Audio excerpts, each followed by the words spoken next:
인류의 스승 석가모니 공자 소크라테스 예수 어떻게 살라고 하는가 222번째 시간입니다.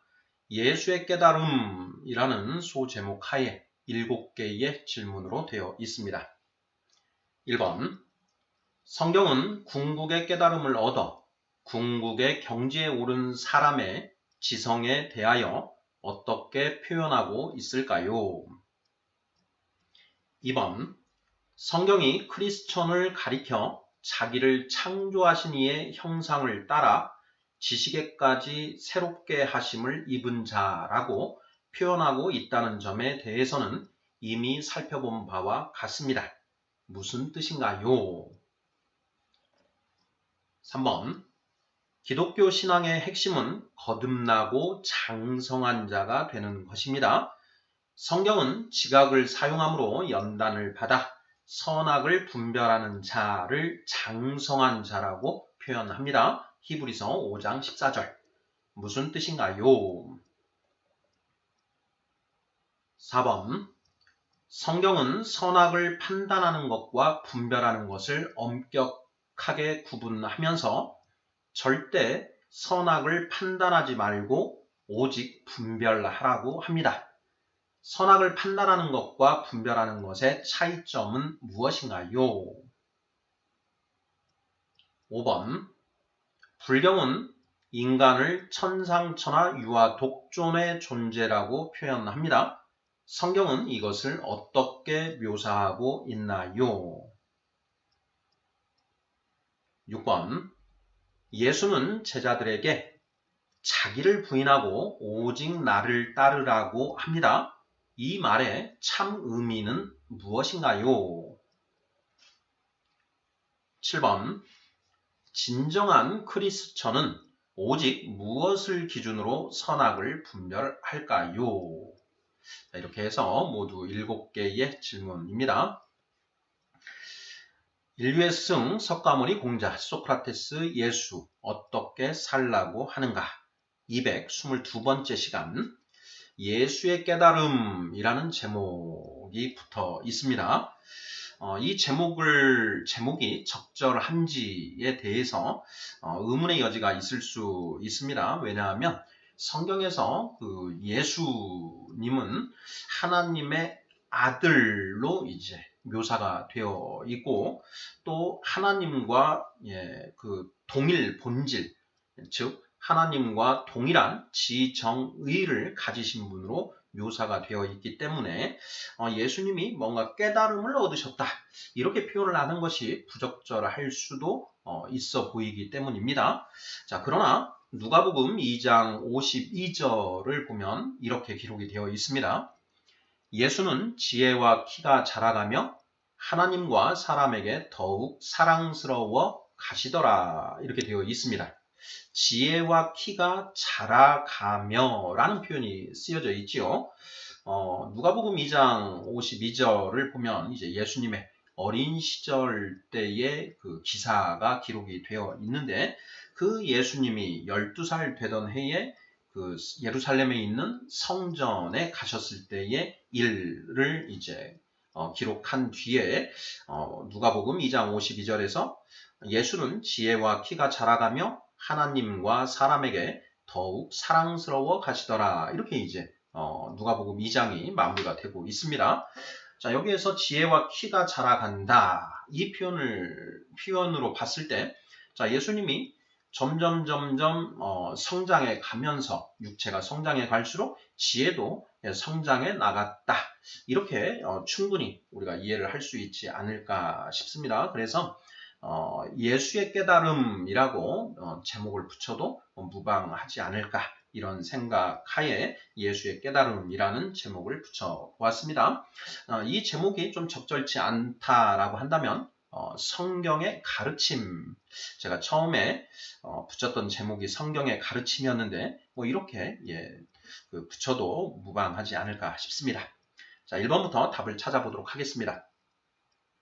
자, 1번 성경은 궁극의 깨달음을 얻어 궁극의 경지에 오른 사람의 지성에 대하여 어떻게 표현하고 있을까요? 하는 질문입니다. 자, 지금 우리는 궁극의 경지에 오른 사람의 지성이 어떤 것인지에 대해서 살펴보고 있습니다. 그래서 220번째 시간에서는 석가모니의 깨달음, 221번째 시간에는 공자의 깨달음이라는 제목으로 내용들을 살펴보았고요.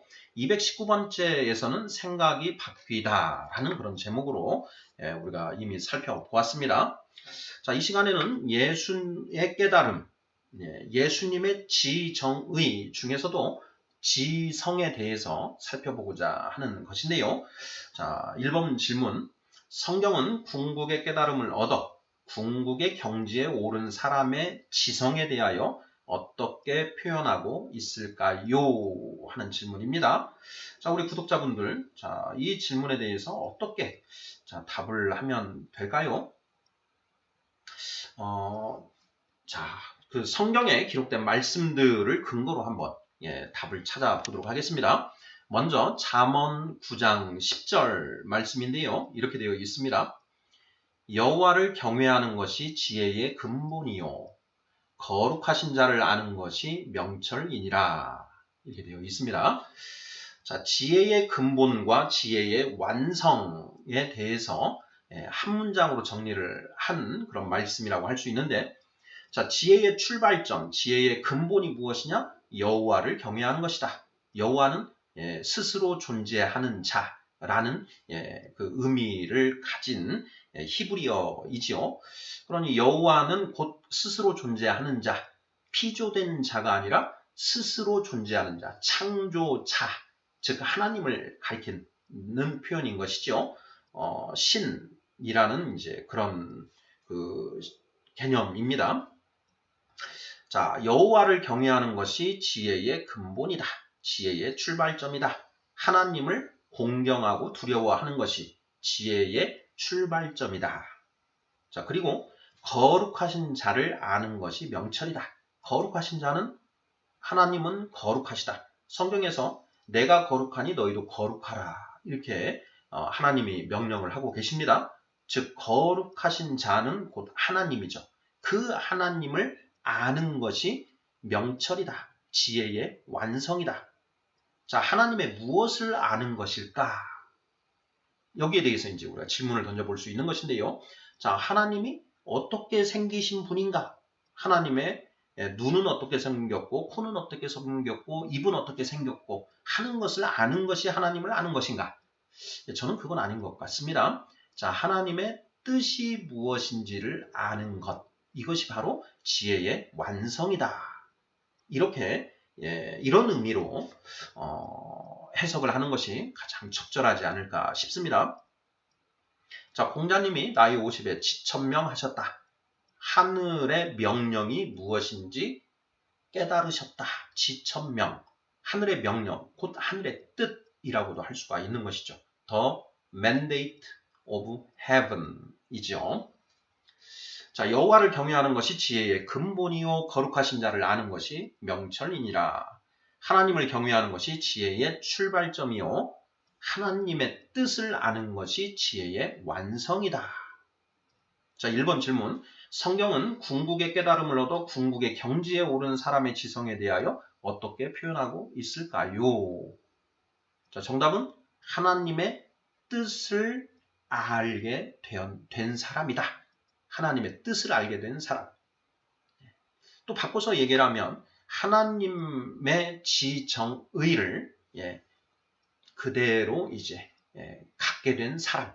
하나님의 지성과 하나님의 감성과 하나님의 의지를 닮아서 그것을 가지게 된 사람이 궁극의 경지에 오른 사람이다. 이렇게 성경이 표현하고 있다고 하더라도 결코 틀린 말은 아니지 않을까 이런 생각이 듭니다. 자, 이사야서 55장 8절로 9절을 보면 이런 말씀이 쓰여져 있습니다. 이는 내 생각이 너희의 생각과 다르며 내 길은 너희의 길과 다름이니라. 여호와의 말씀이니라. 이는 하늘이 땅보다 높음같이 내 길은 너희의 길보다 높으며 내 생각은 너희의 생각보다 높음이니라. 네, 여기에 너희는 사람, 이스라엘 백성들을 가리킵니다. 내 생각, 나는 곧 여호와 하나님을 가리키는 것이죠. 내 생각이 너희의 생각과 다르고 내 길은 너희의 길과 다르다. 하늘이 땅보다 높은 같이 내 길은 너희의 길보다 높고 내 생각은 너희의 생각보다 높다. 하나님의 생각과 우리 인간의 생각은 하늘과 땅만큼 큰 차이가 있다라는 것이죠. 성경에서 하나님의 속성 중에 6가지, 하나님만 가지고 계시는 6가지 속성이 있습니다. 전지, 전능, 영원, 불변, 편재, 통치, 이렇게 6가지 속성. 거기에다가 사랑, 정의, 공의, 성실이라고 하는 이 10가지 하나님의 속성을 이제 성경은 말하고 있는데요. 그러한 하나님의 생각과 하나님의 길은 인간의 생각, 인간의 길과는 완전히 차원이 다르다. 이런 내용이죠. 그런데 궁극의 깨달음을 얻어 궁극의 경지에 오르게 되면 하나님의 생각, 하나님의 길을 알게 되고 하나님의 생각 그리고 하나님의 길을 따라가게 된다. 이런 의미가 되는 것이죠. 1번 질문. 성경은 궁극의 깨달음을 얻어 궁극의 경지에 오른 사람의 지성에 대하여 어떻게 표현하고 있을까요? 하나님의 뜻을 알게 되었다. 하나님의 생각과 하나님의 길을 알게 되었고 그 길을 따라간다. 이 정도로 이제 표현을 하면 틀리지 않을 것이다. 이렇게 저는 답을 해 보았습니다. 우리 구독자분들께서는 어떻게 답을 하시겠습니까? 2번 질문입니다. 성경이 크리스천을 가리켜 자기를 창조하신 이의 형상을 따라 지식에까지 새롭게 하심을 입은 자라고 표현하고 있다는 점에 대해서는 이미 살펴본 바 있습니다. 무슨 뜻인가요? 크리스천을 자기를 창조하신 이의 형상을 따라 지식에까지 새롭게 하심을 입은 자라고 이렇게 표현을 하고 있다라는 것을 우리가 이미 이제 살펴보았습니다. 이게 무슨 의미라고 했었나요? 자기를 창조하신 이는 곧 성경에서는 창조주 하나님, 신을 가리키는 것이죠.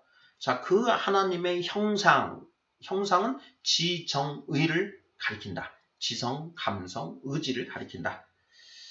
그 하나님의 지정의를 따라서 지식에까지 새롭게 하심을 입은 자다. 크리스천은 성도이고요. 성경에서 성도는 성령 받은 자다. 이렇게 이야기를 했죠.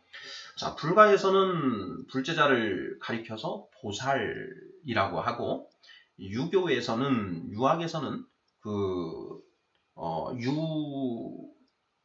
즉 공자님의 가르침을 따르는 자를 군자라고 표현한다고 했습니다. 그리고 서양 철학에서는 철인이라고 한다고 그랬죠. 철인. 그런데 성경에서는 자기를 창조하신 이의 형상을 따라 지식에까지 새롭게 하심을 입은 자를 크리스천이라고 표현을 하고 있다.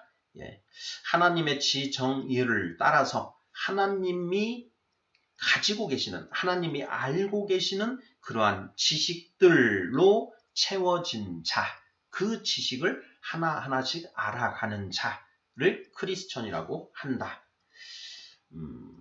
하나님의 말씀이 오직 길이요 진리요 생명이다. 이렇게 이제 성경에서는 크리스천들은 그렇게 생각을 합니다.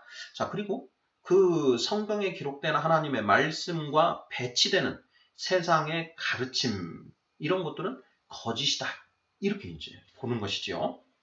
그래서 이 크리스천들은 세상의 생각을 가지고 살아가다가 이 하나님 말씀을 알게 되면서 세상의 생각을 하나님의 말씀으로 하나씩 대체시켜가는 그런 사람이다. 따라서 이러한 크리스천들은 자기를 창조하신 이의 형상, 즉 하나님의 지정의를 따라서 지식이 새롭게 된 사람들이다. 이렇게 성경이 표현하고 있다. 이렇게 해석을 하면 어떨까 싶습니다. 자, 골로새서 3장 10절인데요. 새 사람을 입었으니 이는 자기를 창조하신 이의 형상을 따라 지식에까지 새롭게 하심을 입은 자니라. 자, 성령에 의하여 하나님의 지정의에 따라 참 진리로 새롭게 채워진 자라는 뜻이다. 이렇게 답을 하면 어떨까 싶습니다. 자, 여기서 하나 더 짚고 가자면, 자, 진리는 지식과 지혜로 나누어진다. 우리가 인류의 스승 초반에 우리가 지식과 지혜가 어떻게 다르냐 하는 부분들 언급을 했었고, 그 이후에도 기회 될 때마다 지식과 지혜가 어떻게 다른가 하는 점에 대해서 우리가 반복해 왔는데요. 자, 우리 구독자분들, 자, 진리는 지식과 지혜로 나누어진다. 지식은 무엇이고 지혜는 무엇이었습니까? 네, 지식은 우리가 태어나서 죽을 때까지 살아야 하는 이 세상이 어떤 곳인가 하는 것에 대해서 아는 것이 지식이고, 그 세상에서 어떻게 사는 것이 올바른 것인가에 대해서 아는 것이 지혜다라고 했습니다. 그래서 지식은 영어 의문사로 하면 what에 대해서 답하는 것이고, 지혜는 how로 how에 대해서 답하는 것이다. 이런 내용들 우리가 이제 이미 살펴보았지요. 자, 지식과 지혜는 하늘의 지식, 땅의 지식, 하늘의 지혜, 땅의 지혜로 나뉘어진다. 자, 하늘의 지식과 지혜가 참 지식, 지혜이고, 땅의 지식과 지혜는 하늘의 지식과 지혜에 부합하지 않는 것들은 모두 거짓이다. 뭐 이렇게 우리가 살펴보았습니다. 자, 3번 질문 보겠습니다. 기독교 신앙의 핵심은 거듭나고 장성한 자가 되는 것입니다. 성경은 지각을 사용함으로 연단을 받아 선악을 분별하는 자를 장성한 자라고 표현합니다. 히브리서 5장 14절. 무슨 뜻인가요? 자, 기독교 신앙. 기독교가 도대체 무엇을 말하고 있는가? 자, 기독교는 한마디로 얘기를 하면 거듭나고 장성한 자가 되어야 한다라고 이야기하고 있는 종교이다. 이렇게 한마디로 표현할 수 있고요. 또 다른 표현으로 하자면 기독교 성경을 관통하고 있는 하나님의 요구사항은 바로 이 한 말씀으로 응축이 되는 것 같습니다. 내가 거룩하니 너희도 거룩하라 라는 것이죠. 내가 거룩하니 너희도 거룩하라. 석가모니, 공자, 소크라테스 이 스승들께서도 역시 인간이 거룩하게 되어야 한다라는 결국은 그것을 이제 설파하신 것 같습니다. 자, 소크라테스는 우리가 이 땅에서 살면서 우리의 영혼을 고결하고 순결하게 만들어야 된다. 순수하고 고결한 영혼을 만들어내야 된다. 그렇게 된 사람들은 육신의 죽음 이후에 영원한 땅에 가서 영원히 살게 된다. 이렇게 소크라테스가 말을 합니다. 자, 그 표현이 성경에 기록되어 있는 내용과 매우 닮아 있지요. 석가모니 부처님 또한 번뇌, 108번뇌에서 벗어나서 그 열반의 경지에 들어가 청정지, 열반 적정의 경지에 들어가게 되면 더 이상 윤회하지 않고 영원히 살게 된다. 뭐 이렇게 표현하지 않습니까? 그것을 부처가 되는 것이다. 이렇게 표현을 하고 있는 것이죠. 자, 공자님은 하늘의 뜻을 알아서 지천명해서 그 군자의 경지에 들어가야 된다. 치중화 천지위원 만물유건이라. 천명지위성이요. 지천명은 우리의 지성이 이제 하늘의 뜻을 아는 것으로 채워지는 것이고, 치중화되는 것은 감성이 그렇게 변화되는 것이죠. 자, 그렇게 하늘의 지정의를 갖게 되는 것, 하늘을 닮아서 그렇게 되는 것이죠. 이것 역시 거룩하게 되는 것 아니겠습니까? 그래서 인류의 스승들께서는 모두 다 거룩하게 되는 것을 이구동성으로 말씀하고 계신다. 이렇게 이제 얘기를 할 수 있지 않을까 싶고, 자, 기독교 성경에서는 거듭나고 장성한 자가 되어야 한다. 이렇게 표현을 합니다. 자, 거듭난다라는 게 무엇이냐? 거듭난다라는 것. 하나님의 영인 거룩한 성령을 받아서 성령이 우리 안에 들어와서 우리의 죽었던 영이 살아나는 것을 거듭난다. 이렇게 표현을 하는 것이고요. 그 성령님의 조명하심으로 하나님의 말씀을 하나하나 깨달아서 하나님의 뜻을 알게 되는 것. 하나님의 지정의를 내 안에 담게 되는 것. 이것이 장성한 자가 되는 것이다. 이렇게 표현을 하는데 히브리서 5장 14절은 그 장성한 자를 이렇게 표현하고 있습니다. 지각을 사용함으로 연단을 받아 선악을 분별하는 자다. 자, 이렇게 되어 있습니다. 히브리서 5장 14절 전부를 읽어보면 단단한 음식은 장성한 자의 것이니 그들은 지각을 사용함으로 연단을 받아 선악을 분별하는 자들이니라. 이렇게 이야기를 하고 있습니다. 선악을 분별한다. 지각을 사용함으로 연단을 받아. 연단, 훈련. 자, 지각. 인간에게 있는 이성. 이성. 각 하면 양심. 이성과 양심을 훈련받아서 선악, 옳고 그름을 분별할 수 있게 된 자가 장성한 자다. 이렇게 표현을 하고 있다라는 것이죠. 선악을 분별하게 된 자다. 옳고 그름을 온전히 분별하게 된 자들을 장성한 자라고 표현하고 있다. 이렇게 답을 하면 맞지 않을까 싶습니다. 자, 4번 질문 보겠습니다. 성경은 선악을 판단하는 것과 분별하는 것을 엄격하게 구분하면서 절대 선악을 판단하지 말고 오직 분별하라고 합니다. 선악을 판단하는 것과 분별하는 것의 차이점은 무엇인가요? 하는 질문입니다. 자, 이것도 이미 우리가 수차 언급을 했던 것이지요. 자, 거두절미하고 답만 얘기를 하면, 자, 자기 생각을 기준으로 선악을 판단하는 것은 선악을 판단하는 것이다.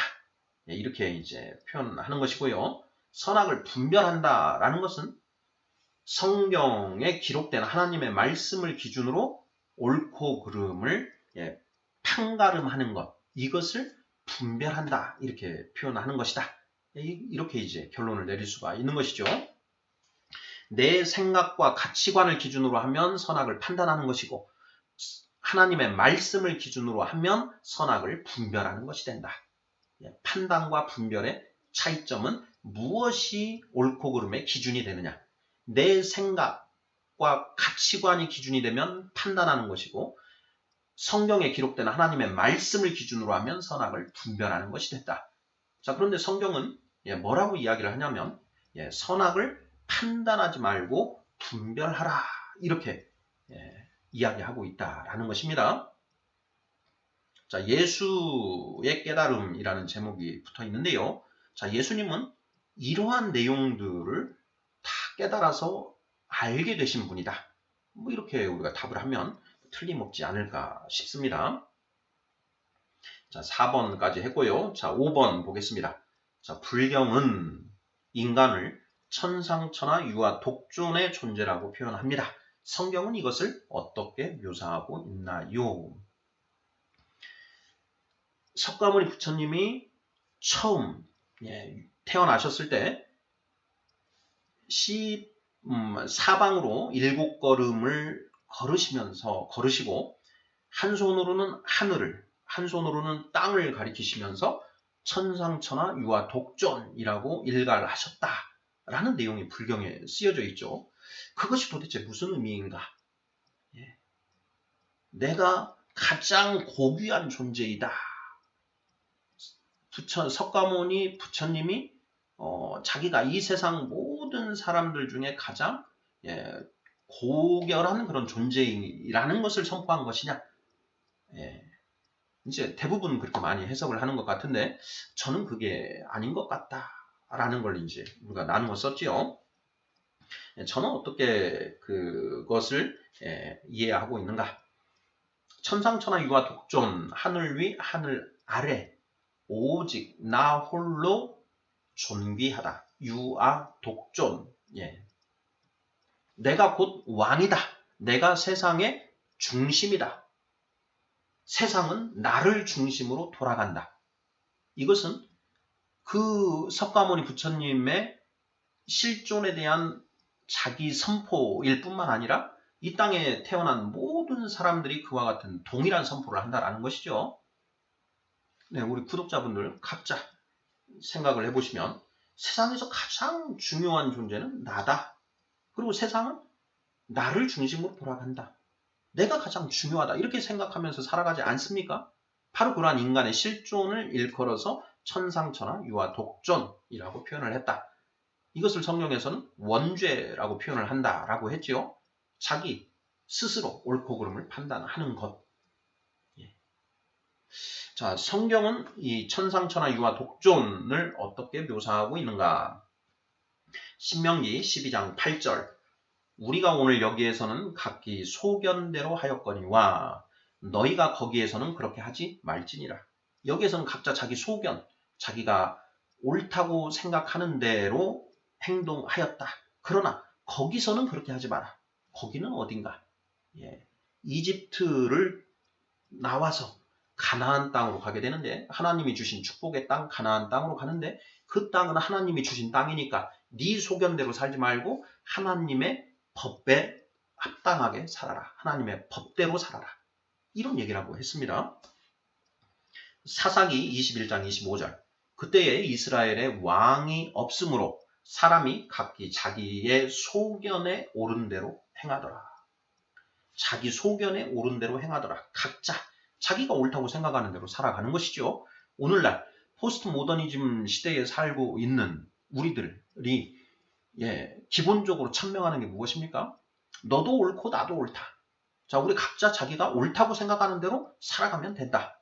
다만 그것이 서로에게 불편을 끼치면 안 되니까 그것만 조심하고 살아가자. 이것이 포스트 모더니즘의 기본 모토 아닙니까? 그것이 무엇이냐? 천상천하 유아 독존을 온전히 실현하는 것이죠. 너도 왕, 나도 왕. 우리 모두 왕이다.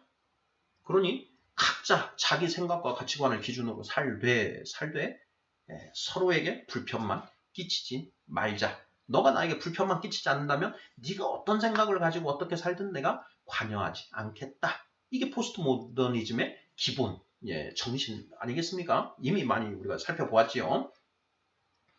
자, 성경은 그것을 그때의 이스라엘의 왕이 없으므로 사람이 각기 자기의 소견에 옳은 대로 행하였더라.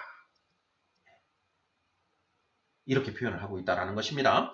자, 이사야서 53장 6절은 이렇게 또 표현하고 있습니다. 우리는 다 양 같아서 그릇 행하여 각기 제 길로 갔거늘 여호와께서는 우리 모두의 죄악을 그에게 담당시키셨도다. 우리는 다 양 같아서 각 그릇 행하여 각기 제 길로 갔다. 각자 자기 생각에 옳은 대로 행하였다. 그런데 그 모든 죄를 여호와께서는 그에게 담당시키셨다. 그가 누구냐? 예수님을 가리키는 것이죠. 예수님. 예수님이 이 세상 모든 사람들의 죄를 대신 지고 희생 제물로서 대신 죽으셨다. 죄값을 치르셨다. 뭐 이런 내용인 것이죠. 자, 5번 문제. 불경은 인간을 천상천하 유아 독존의 존재라고 표현합니다. 성경은 이것을 어떻게 묘사하고 있나요? 자, 각기 자기 소견에 옳은 대로 행한다. 이렇게 표현을 하고 있다. 이렇게 답을 하면 틀림없을 것 같습니다. 자, 6번 질문입니다. 자, 예수는 제자들에게 자기를 부인하고 오직 나를 따르라고 합니다. 이 말의 참 의미는 무엇인가요? 자기를 부인하고 오직 나를 따르라. 얼핏 보면 굉장히 독선적인 그런 얘기로 탁 느껴지죠. 예. 나를 따르라. 예수님이 하신 말씀이니까 나 예수를 따르라 라는 것이죠.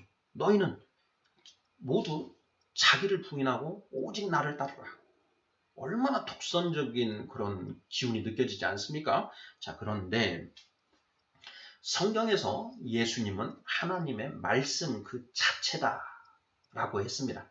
그러니 이 표현은 자기를 부인하고 오직 하나님의 말씀을 따르라 라는 이제 이런 뜻이 되는 것이죠. 자, 하나님의 말씀만이 참 진리다. 이것을 우리가 인정하고 보면 이것은 전혀 독선적인 얘기가 될 수 없다라는 것이죠. 자, 예수는 하나님의 지정의를 완전히 닮은 존재가 이다. 예, 즉 장성한 자, 완전한 자의 전형이다. 그래서 공자님이 나이 60에 이순 그리고 나이 70에 종심의 경지에 오르셨다라고 이렇게 스스로 자기 생애를 규정을 하셨는데 예수님은 이미 그 경지에 들어가 계시고 또는 더 높은 경지에 들어가 계신 분이다. 그러니 나를 따르라는 것은 결국은 하나님의 말씀을 따르라라는 그런 표현이다.